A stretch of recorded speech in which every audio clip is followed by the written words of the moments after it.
അസ്സലാമലൈക്കും നമസ്കാരം. ഇന്ന് ഞാൻ വന്നിട്ടുള്ളത് ഒരു മുട്ടയപ്പത്തിൻ്റെ റെസിപ്പിയുമായിട്ടാണ്. വീഡിയോയിലേക്ക് പോകുന്നതിന് മുന്നേ എല്ലാവർക്കും വീഡിയോസ് ഇഷ്ടപ്പെടുന്നുണ്ടെങ്കിൽ ചാനലൊന്ന് സബ്സ്ക്രൈബ് ചെയ്യണം, തുടർന്ന് വീഡിയോസ് കാണണം, സപ്പോർട്ട് ചെയ്യണം.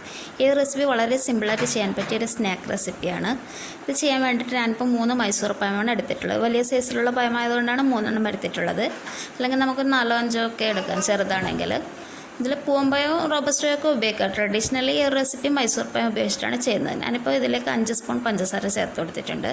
ഞാൻ ആദ്യം ഇത് കൈവച്ചിട്ട് നന്നായി ഉടച്ച ശേഷം ഒന്ന് വിസ്ക് വെച്ചിട്ട് ഒന്ന് നന്നായിട്ടൊന്ന് മിക്സ് ചെയ്തെടുക്കുക. ഇതൊന്ന് അടച്ചു വെക്കുക. ഇനി ഒരു മിക്സിയിലേക്ക് ഞാനിപ്പം 1 ഗ്ലാസ് പച്ചരി കുതിർത്തെടുത്തിട്ടുള്ളത് ചേർത്ത് കൊടുക്കുന്നുണ്ട്. കുതിർത്ത് ഡ്രെയിൻ ചെയ്തെടുത്ത് വെച്ചിട്ടുള്ളതാണ്. ഇനി ഇതിലേക്ക് ഒരു അര ഗ്ലാസും അതിൻ്റെ കൂടെ 2 ടേബിൾ സ്പൂൺ കൂടി അധികമായിട്ട് ഞാനിപ്പോൾ പൊന്നി റൈസിൻ്റെ ചോറാണ് ചേർത്ത് കൊടുത്തിട്ടുള്ളത്. ഞാൻ അല്പം ഉപ്പ് കൂടി ചേർത്ത് കൊടുത്തിട്ടുണ്ട്. ഇതൊന്ന് ലെവൽ ചെയ്ത് കൊടുക്കുക. അതിനുശേഷം വെള്ളം ഒഴിച്ചു കൊടുക്കുക. വെള്ളം ഈ ഒരു അരിയൊക്കെ മുങ്ങിക്കിടക്കുന്ന വിധത്തിൽ മാത്രം വെള്ളം ഒഴിച്ചു കൊടുക്കുക. ഒരുപാട് വെള്ളം വേണ്ട. ഈ ഒരു ലെവലിനെക്കാട്ടിലും ഒരു 1/4 സെൻറ്റിമീറ്ററൊക്കെ ആ ഒരു ലെവലിൽ മാത്രം വെള്ളം ഒഴിച്ചു കൊടുക്കുക. ഇത് ഞാൻ നന്നായിട്ട് അരച്ചെടുത്തിട്ടുണ്ട്.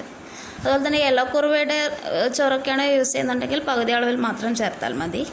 ഇനി ഇതിനെ നമുക്ക് ഈ പഴത്തിലേക്ക് ചേർത്ത് കൊടുക്കാം. ഇനി ഇതിൽ ഞാനിപ്പോൾ അല്പം ബേക്കിംഗ് സോഡ ചേർത്ത് കൊടുത്തിട്ടുണ്ട്. ഒരു പിഞ്ച് മാത്രം ചേർത്ത് മതി. അതുപോലെ തന്നെ കുറച്ച് ഏലക്കായ്പ്പൊടിയും ചേർത്ത് കൊടുത്തിട്ടുണ്ട്. ഇത് നന്നായിട്ടൊന്ന് മിക്സ് ചെയ്ത് വെക്കുക.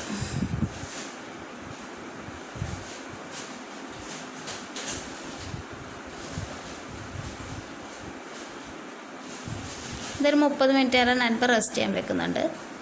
ഇപ്പം നന്നായി 30 മിനിറ്റിന് ശേഷം നന്നായിട്ടൊന്ന് എല്ലാം കൂടി മിക്സായി വന്നിട്ടുണ്ട്. ഇപ്പം ഞാനിപ്പോൾ ഒരു അപ്പം പാനിലേക്ക് ഞാനിപ്പം പാം ഓയിലാണ് ആഡ് ചെയ്ത് കൊടുത്തിട്ടുണ്ട്. സൺഫ്ലവർ ഓയിൽ വെളിച്ചെണ്ണ ഏത് വേണമെങ്കിലും യൂസ് ചെയ്യാം.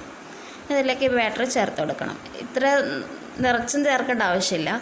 ഈ ഒരു കുഴിക്ക് 1/4 ഭാഗം ചേർത്താൽ മതി. ഞാനിപ്പോൾ ഫസ്റ്റ് പാർട്ട് ചേർത്തപ്പോൾ ഒത്തിരി അധികമായി പോയിട്ടുണ്ട്. അത്ര ചേർക്കേണ്ട ആവശ്യമില്ല. ഇതൊരു മീഡിയം ഫ്ലെയിമിൽ വെച്ചിട്ട് പെട്ടെന്ന് തന്നെ തിരിച്ചിട്ട് കൊടുത്ത് പെട്ടെന്ന് തന്നെ കുക്ക് ചെയ്തെടുക്കാവുന്നതാണ്. വളരെ സിമ്പിളാണ് ഇത് ചെയ്യാൻ വേണ്ടിയിട്ട്. ഒരുപാട് സമയമൊന്നും വേണ്ട.